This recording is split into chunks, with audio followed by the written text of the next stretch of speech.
Thanks for tuning in here to the News 12 Now desk. Welcome into our top headlines for this Tuesday, January 3rd. We're just going to go through some of the big stories that you guys have been clicking on over on our website, WRDW.com, talk about them a little bit, give you guys a little bit of information on those.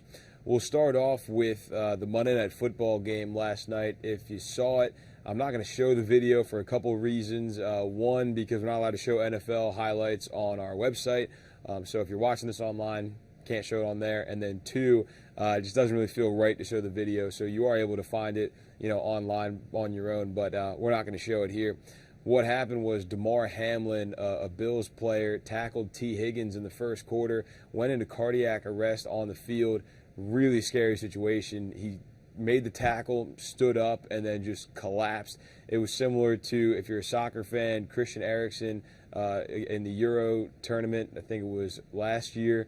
And then Keontae Johnson, I believe was his name, the Florida basketball player who collapsed on the court a couple years ago. Just a horrifying situation. The teams, the players, the coaches, everybody was silent, praying on the field together, emotional. They stopped the game. They postponed the game. No word on when that's going to be made up. The Buffalo team flew home, so that game's not going to be made up tonight.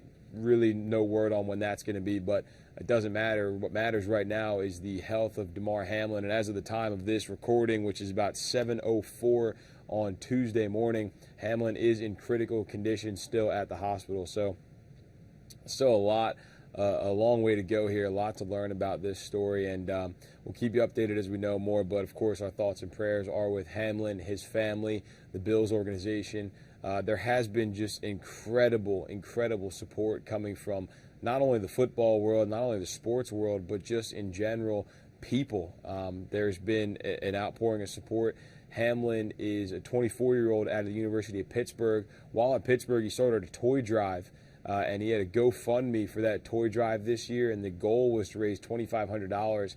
I came in this morning to work about 3:30 this morning, and there have been more than $3 million raised in that GoFundMe for Hamlin. So just amazing support coming from Bills Mafia, from the NFL fans, and just from the world as a whole. So again, our thoughts and prayers are with him, Damar Hamlin of the Buffalo Bills, in critical condition this morning.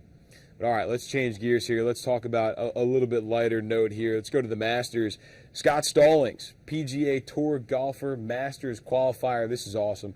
So there's a Scott Stallings that I just said, the PGA Tour golfer. Then apparently there's another Scott Stallings in Georgia, non-PGA Tour golfer.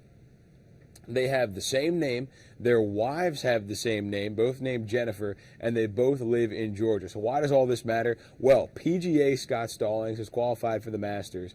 Not PGA Scott Stallings got the invitation to the Masters. So take a look at this. This is the DM from non-PGA Scott to PGA Scott, explaining the similarities between the two and that he got the invitation to the Masters, even sent him a little picture of it to let him know that it was real. And PGA Scott had been waiting for his invitation. He says, I've literally been checking the mailbox 5 times a day, and then he got this random DM. So non-PGA Scott sent him the invitation, and all is right in the world. I believe I heard that they were getting some practice round tickets over to non-PGA Scott to give him a little bit of that Masters experience and to thank him for sending him that invitation. Could you imagine if a non-PGA golfer just showed up and was like, yeah, I got this invitation to play the Masters this year. Here I am, ready to rock and roll. That's not going to be the case, though. They got that sorted out, and Scott Stallings, the one who actually qualified, will be heading to the Masters this year. Finally, this morning, one person was sent to the hospital following a shooting in Johnston yesterday. The assistant police chief says there were 3 people on scene. One was shot multiple times around noon on Johnston Street there in Edgefield County. Authorities say there are no charges in the case yet. The victim has non-life-threatening injuries. Authorities say 2 people ran away. They're still looking for those 2 people. And if you have any information, you are asked to contact Edgefield County deputies. That's going to do it for our top headlines for this morning. As always, you can find these stories and more over on our website, WRDW.com. If you are watching this on our website, be sure to download our WRDW app. You can do that on your Roku, on your Fire Stick, on your Apple TV. If you have any of those, just search WRDW. It is free to download. You get all of our first alert weather forecasts, all of our newscasts, live and previously recorded. You can watch our I-Team investigations, our high school sports coverage, our national championship coverage, which is coming up this week. Good luck to the dogs out there. Might be pulling for the Frogs myself, but, that's neither here nor there. But, yeah, you can watch all of our content on our WRDW app, so be sure to download that for free. And, of course, you can find all the information on our website, WRDW.com. Thanks for tuning in again on this Tuesday, January 3rd. We'll see you back here tomorrow for Wednesday's top headlines. Have a good one.